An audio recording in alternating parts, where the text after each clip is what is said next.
es el tema de la reforma educativa. Es la gran discusión. La reforma educativa fue aprobada por el Congreso el 21 de diciembre de 2012 y promulgada por el presidente de la República 2 meses después. Esto fue el 26 de febrero de 2013. Senador del PRD Raúl Morón Orozco, dígame, ¿reforma educativa sí o no? Claro que sí, Joaquín, pero no esta reforma. Esta reforma no atiende las necesidades, no atiende las preocupaciones y no atiende la perspectiva que debe tener la educación en México. El proceso de la reforma educativa se ha dado al revés. Es importante primero un debate, una discusión de los retos que tiene la educación en el país, del perfil de egreso, de lo que ocupa México, si lo que estamos enseñando es pertinente o no está pertinente, o no es pertinente. Y esta reforma no atiende esas partes. Parte, por cierto, de un supuesto equivocado, donde los maestros son los responsables del estatus que guarda la educación en México, y eso es falso. Los responsables de la dificultad que tiene la educación en México son los gobiernos, son las administraciones federales, y eso tenemos que entenderlo. Por eso es que esta reforma no atiende de manera sustancial los retos que la educación debe tener en el país. Y la justificación del gobierno es que había que recuperar la rectoría, y eso está equivocado porque la ha tenido siempre, o que tenía que ordenar el sistema educativo, y es una responsabilidad de ellos, no es responsabilidad de los maestros. Bien, esto ya fijaron pues sus posiciones, veo que hay un respaldo y hay una crítica a lo que es esta reforma educativa. Esto es, si me dice, no vengo, y entramos al debate. Ahora sí, senador Raúl Morón, para alusiones, como dicen ustedes, sí, personales. Daniel, yo creo que la evaluación vinculada a la permanencia, tú eres sindicalista, fuiste dirigente sindical, me parece que es un agravio que los maestros sienten y eso genera mucha incertidumbre. ¿Cuál es el objetivo de la reforma? ¿Tener un sistema educativo de calidad? Claro que estamos de acuerdo en eso.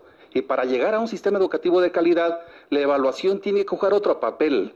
En educación, la evaluación tiene que ver con generar espacios de diagnóstico que te permitan ubicar las fortalezas y las debilidades del sistema educativo y tomar, obviamente, medidas en cuanto a ello. Si el maestro tiene algunas dificultades, es porque al maestro ha estado abandonado.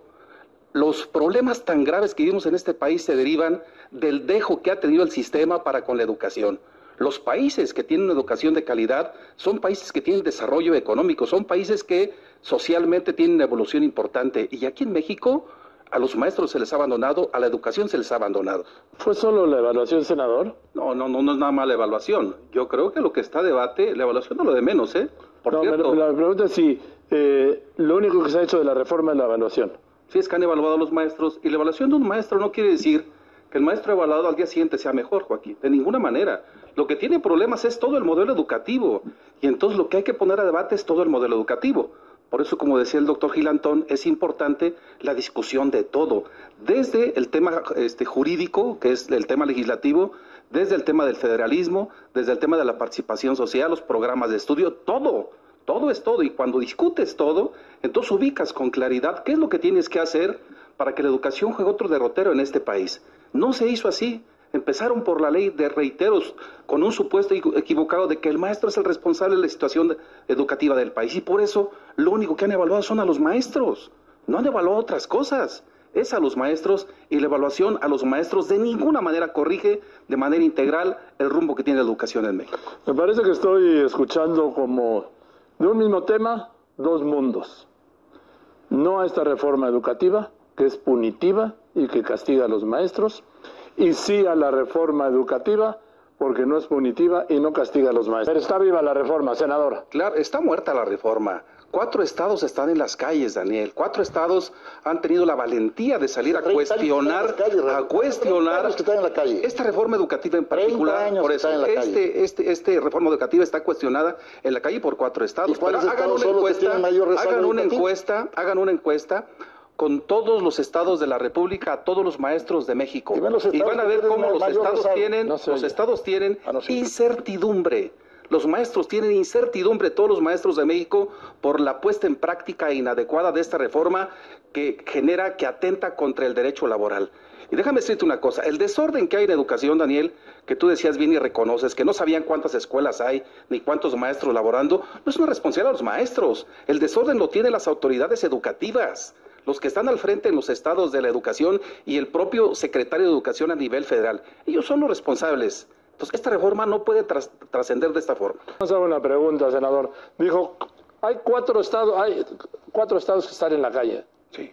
En 4 estados ha habido maestros que se manifiestan en la calle, eso sí, que se manifiestan en la calle, sí, pero en todo el país, Joaquín, reitero, hay incertidumbre. Y déjame hablarte un poquito de los perfiles. Todos son buenos maestros, o sea, no me digas que nada más la evaluación te dice quiénes son buenos maestros y quiénes no. Los maestros salen de escuelas normales y el perfil de egreso de las escuelas normales, en teoría, deben ser idóneos para la práctica docente. Yo no me explico por qué todavía tienen que hacer un examen de ingreso, de ninguna manera. Si tienen dificultades con el perfil de egreso de los maestros de las normales, entonces tienen que modificar los programas de las escuelas normales para que el perfil de egreso sea el idóneo, y no al revés. Ese, Juan Pablo, es el supuesto de que los maestros no saben, no tienen los conocimientos suficientes, que los maestros no son buenos. Y yo te digo, los maestros de México son buenos. Yo hace 10 años todavía estaba en el aula y veo el esfuerzo constante de los maestros. Esto no pueden partir de ese precepto. Senador Morón. Aquí se ha dicho que hay un desorden en el sistema educativo nacional, pero ese desorden es responsabilidad del gobierno. Díganme, ¿cómo hicieron para empoderar a la maestra Elvester? ¿Con qué objetivos políticos ustedes tomaron acuerdos desde los gobiernos del PRI y después los gobiernos del PAN para tener consentida a la maestra Elvester? La protesta magisterial está en razón de ese absolutismo que hay en el sindicato, de ese mal manejo de recursos que hay en el sindicato, de cómo la maestra Elvester fue usando todo su poder no para beneficiar a los trabajadores como una representante digna, sino para enquistarse en el poder. Se subió a la Secretaría de Educación Pública, la empoderaron ahí y generó un desorden. Aquí se permite todo. En el sistema educativo nacional, los gobiernos de la República, no fueron los maestros. La disidencia magisterial ha reclamado democracia, ha reclamado más salario, ha reclamado mejores condiciones de trabajo y ha reclamado una mejora educativa en el país. Todos queremos que la educación sea mejor en el país, pero este es el camino. A ver, senador Morón, yo parto de una cosa. No se puede aplicar la misma evaluación a un maestro de la Ciudad de México que a un maestro de Tijuana, que a un maestro de la Sierra Songolica, que a un maestro de la Sierra Mije, que a un maestro de Mérida. No se puede practicar la misma evaluación y yo creo que esto sí se puede corregir. No puede haber una evaluación única porque este no es un solo país. Claro que tiene que corregirse la evaluación y nadie estamos en contra de la evaluación, eso hay que dejarlo asentado. La orientación de la evaluación que tiene la reforma no es correcta. Es correcto que se evalúe a todos, no nada más a los maestros. Y decías, Juan Pablo, que es importante escuchar a los maestros, que exista diálogo, que se vea cuáles son sus preocupaciones y se tomen decisiones en razón de esas preocupaciones para que todos estén tranquilos y vayan a un proceso de reforma realmente que beneficie al país. Pero yo te pregunto, ¿cuál diálogo? ¿Cuál diálogo?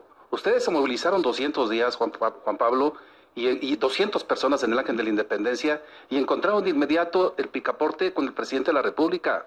Los maestros desde el 15 de mayo estaban movilizados y hasta que pasó en Nochistlán abrieron las puertas para escuchar sus preocupaciones. Y en la mesa de negociaciones no están abordando lo fundamental, están abordando lo colateral de la reforma. Yo creo que es importante que se escuche a los maestros y que vean cuáles son sus preocupaciones y resolverlas. Diputado Raúl Morón Orozco, una conclusión. Senador. Senador, discúlpeme. Joaquín, no fue con ánimo. Profesor es mejor. No hay reforma educativa, no puede haber reforma educativa sin la participación de los mejores de México, los maestros de México. Y México ocupa una auténtica reforma educativa. Yo estoy preocupado, Joaquín, porque últimamente está la discusión del modelo educativo. Y en el modelo educativo hemos insistido mucho que se tome la opinión de los maestros de México. Y me han comentado que en un mes quieren tomar opinión de los maestros de México, todo este documento tan grande que ha presentado el secretario de Educación, Aurelio Nuño. Yo creo que es importante que esto prevalezca en el ambiente de que los maestros deben participar. La experiencia de los maestros es fundamental. Ellos son los que con grandes esfuerzos, en este ambiente de inequidad que existe en los estados de la República, algunos en condiciones extremadamente complejas, han hecho un gran esfuerzo en México. Entonces, los maestros de México tienen que garantizar su opinión en la reforma educativa de este país, Joaquín. Muchas gracias, senador Raúl Morón Orozco, senador del PRD. Muchas gracias a ustedes, de verdad les repito, por la confianza de venir aquí.